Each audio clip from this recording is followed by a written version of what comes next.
Good afternoon. Great to have you with us here at noon on Channel 13. Dustin Grove here with meteorologist Sean Ash. You just mentioned it, flirting with 90 and some of the most, what was that? Some of the muggiest. The muggiest? Yeah. How could it get muggier than how we have felt? And not today, by the way, Okay. but down the road and into the middle part of next week, perhaps the worst is yet to come here. The official dog days of summer. They're on the way here. We got to take a quick look back at yesterday because this is a sight for sore eyes. And like it is typical midsummer, some areas got much more than others. I do know that, but we haven't had a map like this in a while, so I thought I would share it with you. Now, on the shorter end of the rain stick, Richmond, even parts of the metro area, some spots didn't get a whole lot. Now, you can see where those shades of yellow are. That's where we had over 2-3 inches of rain. In fact, had some 4-inch reports out of Madison County, parts of Hamilton County, really cashed in yesterday. But then as we dive in a little closer here, places like Greenwood, southeastern side of Marion County, yeah, you know, 1/10 of an inch less in some locations, but we'll take what we can get. In terms of today, we've got sun with scattered clouds. It is humid. A little thicker cloud cover over the southern part of the state right now. Temperatures flirting with 80 at this hour. Show you this dew point map, upper 60s and some lower 70s. We go into the weekend, you are going to feel it for sure. And there you go. We're talking about oppressive levels of mugginess. How long that's going to hang around, we'll see with the 7-day forecast in a few minutes. Okay, we'll see you then, Sean. Thank you. To the headlines now. Indianapolis is dealing with yet another violent weekend. Since Friday, at least 10 people were shot. 5 have died, 3 of them under the age of 16. This is the second weekend in a row where shooting victims have hit the double digits. Now we're learning more about the latest shooting that killed a man and injured a woman. This is on the Near East Side on Parker Avenue just before 7 a.m. yesterday. The Marion County coroner says Simeon Jones and the woman were found inside a shed. Jones died at the hospital. The woman is in critical condition at last check.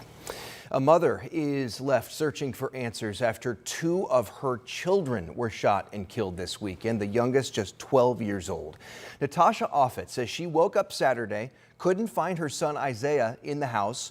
She and her daughter tried tracking his phone. That's when they got a call from the coroner informing her that 12-year-old Isaiah and her other son, 24-year-old Waylon Coe, had been shot and killed. Police found them in a car near West 38th Street around 4 a.m. Saturday.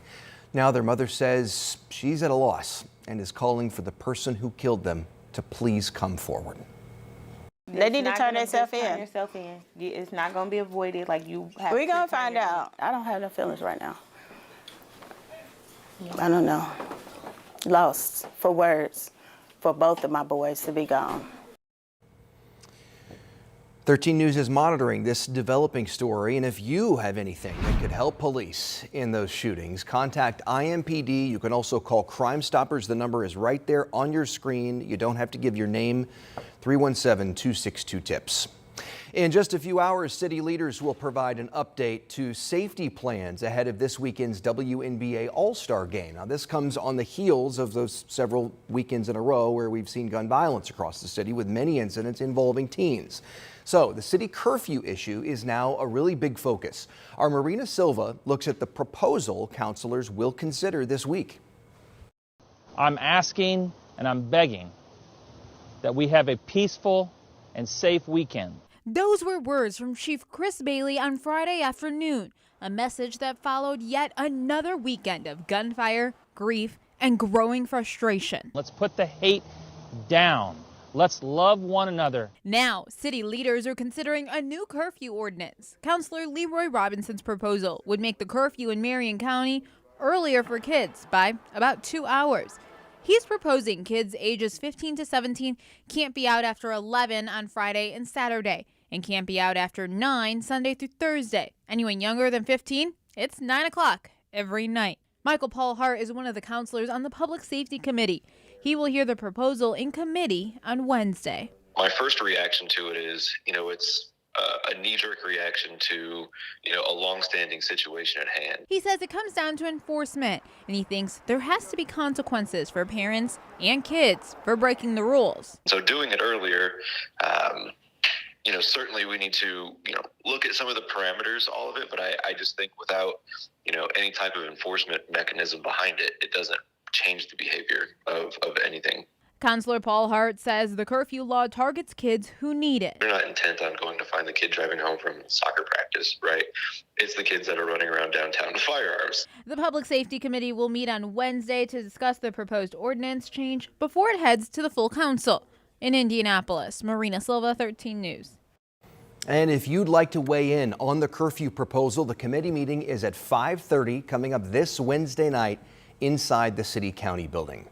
Also this afternoon, the man accused of killing the mother of his children on Christmas Day is set to change his plea. Sir Brown Jr. is taking a plea agreement to serve 45 years in prison for the murder of his girlfriend, 24-year-old Shania Shaw. On Christmas Day back in 2023, police responded to a report about a person shot outside a home near North Arlington Avenue and East 56th Street. Medics say the victim died at the scene. Police later arrested Brown after his own father turned him in. The shooting was captured on the father's security camera. Brown's change of plea hearing is set for 1 o'clock this afternoon, a little less than an hour from now.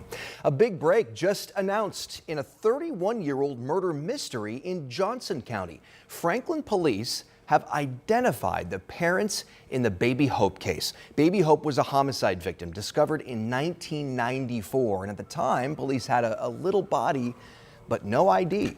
Two boys found her in a trash can at Franklin Park. She was less than 24 hours old. She'd been stabbed multiple times. Community members raised money for a headstone, as you see right there.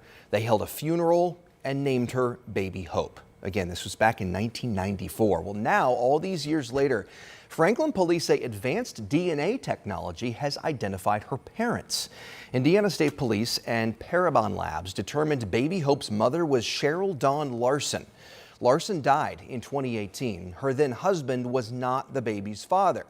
Police later interviewed Larson's family and friends and identified Paul Richard Shepard as Baby Hope's biological father. Police say he's been cooperative and has chosen to name his daughter, who he just learned about, Hope Shepard.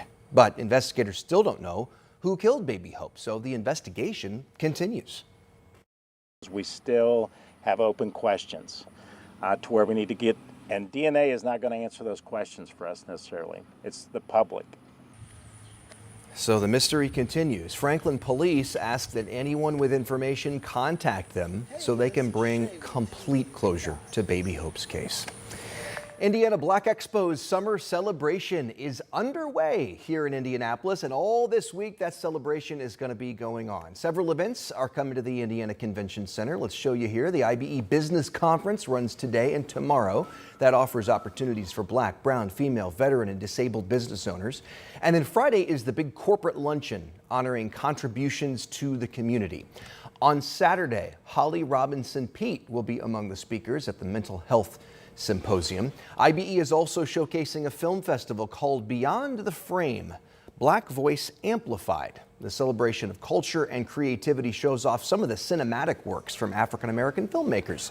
There were 5 films shown Saturday, including the premiere of Indiana Black Expo's documentary. It's called 1 Month Is Not Enough, which leaders say really tells a powerful story. We have some filmmakers here with us today, and it's important that we give young people a voice, young and older people a voice, and we actually, one of our filmmakers actually just did that a couple weeks ago with her film festival was for Black, for young people as well. So it's very important that we have that voice and really pay attention to what it is our young people are saying these days. Jennifer Darby with Black Expo also says it's important to not only enjoy the films, but also walk away learning something about Black history and culture. Also this weekend, you can get your car washed and help out some local boys and girls all at the same time. It's called Crew for Kids. It's a fundraiser for Big Brothers, Big Sisters. It takes place Saturday, July 19th, all day long from 7 in the morning until 9 at night at all Crew car wash locations, 54 of them in all. 50% of all Ultimate Wash proceeds are going to go to Big Brothers Big Sisters. And last year, Crew did this. They raised over $200,000 during this fundraiser. Pretty cool. And coming up at 12:40 this afternoon, we are going to be sitting down with organizers to talk more about the impact this fundraiser has on kids, how specifically it's going to help kids and the surrounding community as well. We're looking forward to that coming up at 12:40.